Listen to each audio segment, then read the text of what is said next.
ലോകത്തിലേക്ക് ഏറ്റവും പഴക്കം ചെന്ന നുണ ഏതാണെന്ന് ചോദിച്ചാൽ അതിനൊരു ഒറ്റ ഉത്തരമേ ഉള്ളൂ.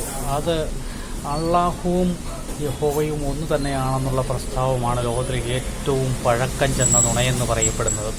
അതായത് ലോകത്തിൽ 5000 വർഷമായിട്ട് ആരാധിച്ചുകൊണ്ടിരിക്കുന്ന 3 ദൈവങ്ങൾ മാത്രമേ ഉള്ളൂ. ഒന്ന് അള്ളാഹു, 2 യഹോവ, 3 പശുപതിനാഥൻ എന്ന് പറയപ്പെടുന്ന ശിവൻ.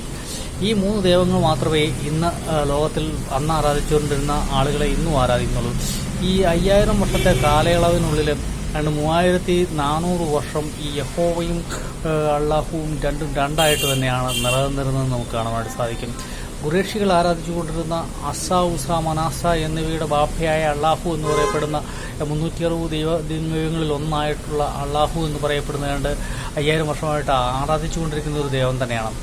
അറേബ്യയിലെ പല സൈറ്റുകളിൽ നിന്നും കിട്ടിയിരിക്കുന്ന പുരാവസ്തു രേഖകളിൽ നിന്നും കാൽഫലകങ്ങളിലൊക്കെ അള്ളാഹുവിൻ്റെ ചിത്രമാലേഖനം ചെയ്തിട്ട് കാണാനായിട്ട് സാധിക്കും. അതിൽ അവിടെ തന്നെ അസ, ഉസ, മനാസയുടെ മധ്യത്തിലിരിക്കുന്ന അള്ളാഹുവിനെയാണ് കാണിക്കുന്നത്.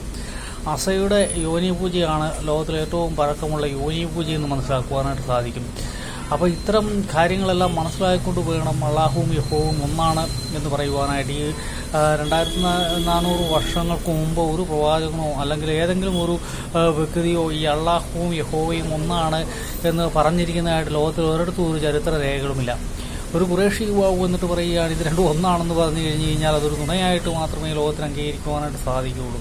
ഇത്തരം നുണകളിലൂടെ കെട്ടിപ്പടുത്തിരിക്കുന്ന പ്രസ്ഥാനങ്ങൾക്ക് യഥാർത്ഥ പ്രസ്ഥാനങ്ങളുടെ പകരമാകുവാനോ അതുമല്ലെങ്കിൽ അവയെ കവർ ചെയ്തൊരു പുതിയ പ്രസ്ഥാനമായി മാറുവാനോ ഒന്നും സാധിക്കില്ല.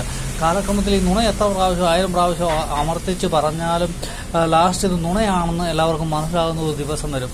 ആ ദിവസം ഈ പറയുന്ന കെട്ടിപ്പൊക്കിയിരിക്കുന്ന ചീട്ടുകൊട്ടാരമെല്ലാം തകർന്ന് തരിപ്പണമായി പോകും എന്നുള്ളതാണ് യാഥാർത്ഥ്യം. അതുകൊണ്ട് ഈ നുണയിൽ ആശ്രയിക്കാതെ നമ്മൾ സത്യദൈവത്തെ ആരാധിക്കുന്നവരായിട്ട് നിത്യതയ്ക്ക് വേണ്ടി ആരാധിക്കുന്നവരായിട്ട് നമ്മൾ മാറണമെന്നുള്ള ഒരു യാഥാർത്ഥ്യമാണ് നമ്മൾ മനസ്സിലാക്കുന്നത്.